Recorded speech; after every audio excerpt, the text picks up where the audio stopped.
नमस्कार और मेरा नाम है राजकमल आर्य। आप देख रहे हैं आर्य तक। आप सभी को विदित होना चाहिए कि आज 23 मार्च है, शहीद दिवस है। हमारे अमर क्रांतिकारियों ने अपने प्राणों को न्यौछावर कर कर इस अमर राष्ट्र के लिए बहुत कुछ बलिदान दिया है।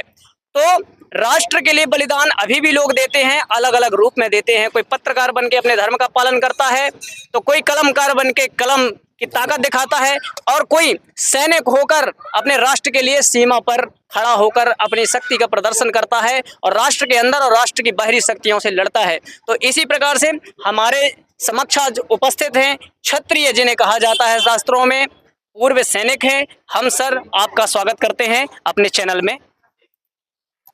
मैं पूर्व सैनिक सेना अध्यक्ष परमानंद चतुर्वेदी यहाँ आज समस्त जिला के सैनिक संगठन के साथ मैं भगत सिंह जी के पुण्यतिथि में यहाँ पर आकर के मंगल नगर चौराहा में उपस्थित होकर समस्त समाज सेवियों के बीच में ये जो समिति ने जो संगठन कार्य चलाया है, इसका मैं बहुत बहुत धन्यवाद साधुवाद देता हूँ कि इन्होंने यह एक ज्योत जला रखी है।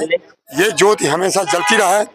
इस चौराहे का नाम मैं पिछले बार भी यहाँ के बोला था कि भगत सिंह के नाम से चौराहा रखा जाए। साहू जी ने प्रस्ताव रखे थे।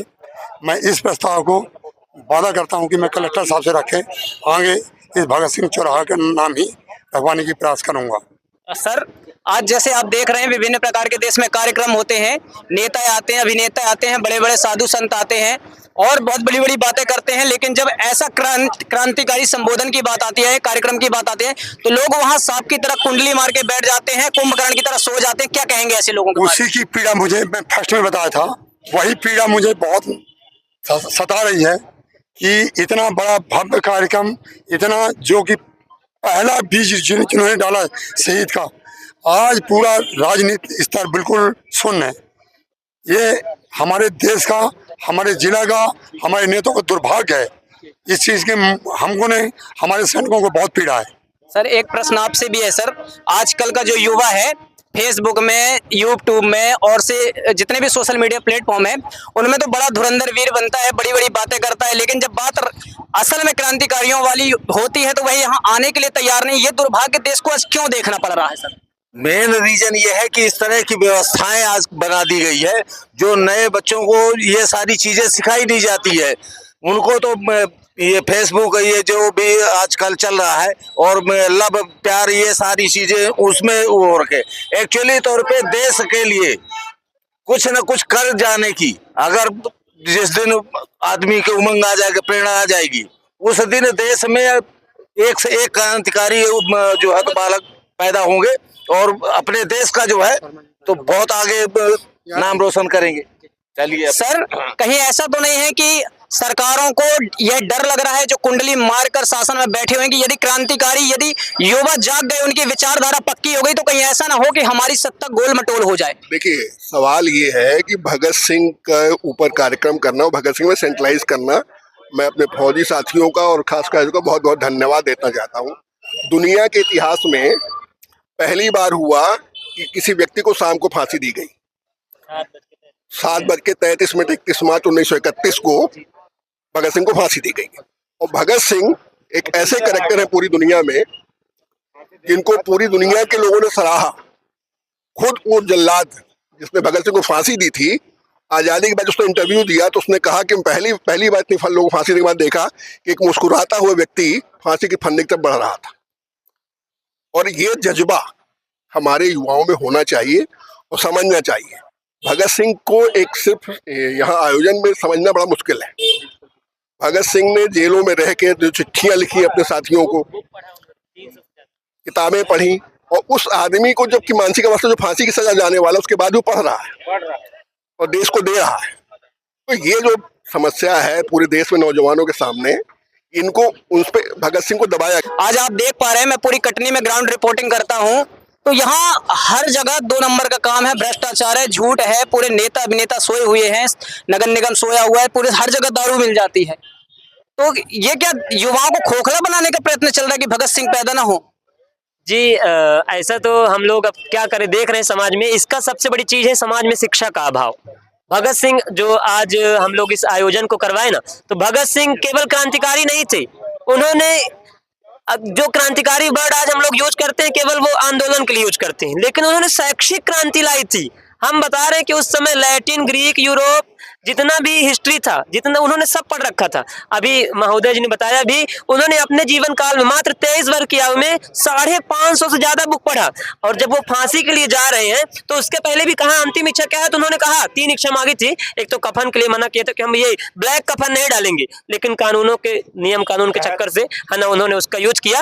और इसके अलावा उन्होंने कहा कि हमको बुक पढ़ना है, एक लेनिन की बुक कुछ चल रही थी तो बोले इसको कंप्लीट कर ले। सर जैसे महर्षि दयानंद सरस्वती एक ऐसे क्रांतिकारी हुए जिन्होंने सत्याग्रह प्रकाश लिखा, और लगभग मैंने जितने क्रांतिकारियों को पढ़ा केवल गांधी जी को छोड़कर उन्होंने सत्याग्रह प्रकाश के बारे में कुछ नहीं किया, जिक्र यदि पढ़ी उन्होंने है।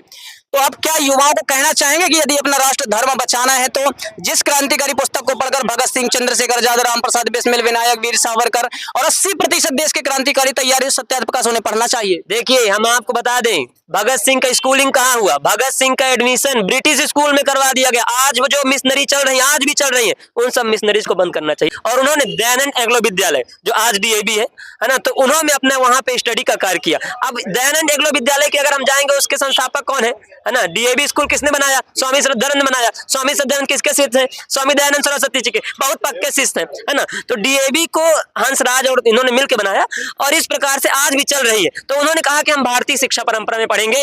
आप युवाओं के लिए ये बताइए, जैसे आज हमारा संगठन है, हम कुछ युवा हैं जो इस कटनी में कुछ अलग ही करना चाहते हैं, तो क्या कहना चाहेंगे जो राष्ट्र में, जो कटनी जिला में रह के कुछ अलग करना चाहते हैं देश धर्म के लिए, उनके लिए क्या करना चाहिए? सबसे पहले तो मैं ये कहूंगा कि कटनी जिला में सबको एकता के साथ, सब छोटे बड़े सब लोग को मिल के और जन जन से स्वाद संवाद करना पड़ेगा, घर घर जाके मिलना पड़ेगा।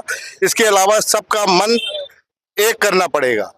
ऐसे जो काम समिति करती है उसमें आप लोग अपना मानसिक शारीरिक सहयोग दें, वो मैं आपका आभारी रहूंगा। हमारे चैनल के बारे में क्या कहना चाहेंगे जो ऐसे राष्ट्रवादी विचारों को उठाता है? जो आपने ये अलग जगाई है, इस चैनल के माध्यम से मैं आपका बहुत बहुत साधुवाद देता हूं।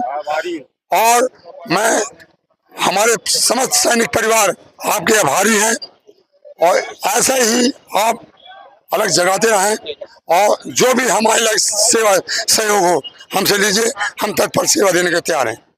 सर हम चाहते हैं कि हमारा ये जो चैनल है कटनी में, जैसे महर्षि दयानंद ने काम किया था, श्रद्धानंद ने किया, राम प्रसाद बिस्मिल ने किया, क्योंकि हम भी उसी विचारधारा से हैं, तो क्या कहना चाहिए? जागरूक होने की ज़रूरत है, चाहे उसके लिए जो भी तरीका अपनाए। जैसे अभी मैं शिक्षा के क्षेत्र में काम कर रहा हूँ, तो मैं चाहता हूँ कि लोग इस प्रकार से शिक्षित हो जाएं कि वो हर अच्छी और बुरी चीज़ों को समझ सके, परख सके, उसके अंतर को महसूस कर सके।